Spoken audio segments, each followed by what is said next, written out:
২০০৯ সালের ২৫ ও ২৬ ফেব্রুয়ারি পিলখানায় তৎকালীন বিডিআর সদর দফতর রক্তাক্ত হয়। বাংলাদেশ সেনাবাহিনীর ৫৭ জন চৌকস সেনা কর্মকর্তাকে নির্মমভাবে হত্যা করা হয়। টানা ২ দিনের হত্যাযজ্ঞে মোট প্রাণ হারায় অন্তত ৭৪ জন। সেই ঘটনার পর কেটে গেছে অন্তত ১৫ বছর, কিন্তু পিলখানা হত্যাকাণ্ড তদন্তের কোনো দৃশ্যমান অগ্রগতি চোখে পড়েনি কারোর।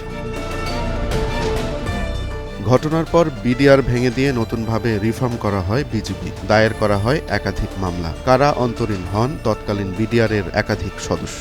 এবার এই ঘটনায় দায়ের করা বিস্ফোরক আইনের মামলায় জামিন পেলেন অন্তত ২ শতাধিক সাবেক বিডিআর সদস্য। প্রথমবারের মতো তাদের জামিন মঞ্জুর করলেন কেরানীগঞ্জের আদালত। ১৯ জানুয়ারি ঢাকার বিশেষ ট্রাইব্যুনাল ১-এর বিচারক মোহাম্মদ ইব্রাহিম মিয়া এই আদেশ দেন।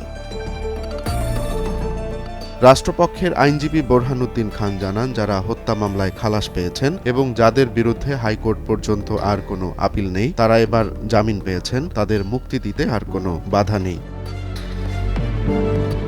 আসামি পক্ষের আইনজীবী অ্যাডভোকেট আমিনুল ইসলাম বলেন, প্রায় ২৫০ জন সাবেক বিডিআর সদস্যের জামিন মঞ্জুর করেছে আদালত। তবে তাদের বিরুদ্ধে আনা অভিযোগের সঠিক তথ্য প্রমাণ যাচাই বাছাই করতে সময় লাগবে অন্তত আরও ২ দিন। আশা করা যাচ্ছে তথ্য প্রমাণ যাচাই বাছাই শেষে তারা সবাই মুক্তি পাবেন।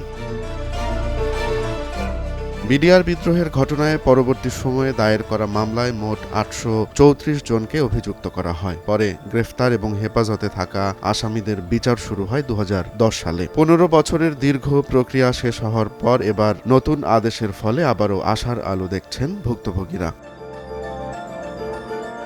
এর আগে ২০২৫ সালের ৯ জানুয়ারি এ ঘটনায় দায়ের করা মামলার শুনানির তারিখ নির্ধারিত হলেও আলিয়া মাদ্রাসার শিক্ষার্থীদের প্রতিবাদের কারণে সেটি স্থগিত করা হয়। পরে স্থান পরিবর্তন করে কেরানীগঞ্জে এই শুনানি অনুষ্ঠিত হয়। শুনানির পরেই নতুন এ আদেশ দেয়া হয়। তৎকালীন বিডিআর বিদ্রোহের ঘটনায় বিস্ফোরক আইনে দায়ের করা মামলায় দেয়া জামিন আদেশ কি নতুন কোনো ইঙ্গিত দিচ্ছে? ঘটনার পরবর্তী সময়ে নির্দোষ যেসব বিডিআর সদস্য এতদিন আটক ছিলেন, তাদের কি উপযুক্ত ক্ষতিপূরণ দেয়া হবে, নাকি আগের মতো করেই সবকিছু হতে চলেছে? পুরো দেশ এখন এই প্রশ্নের উত্তরের অপেক্ষায়।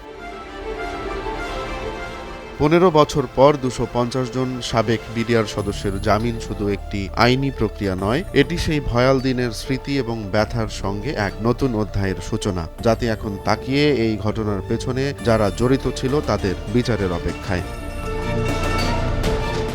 রোমান্স তালুকদার, নয়া দিগন্ত।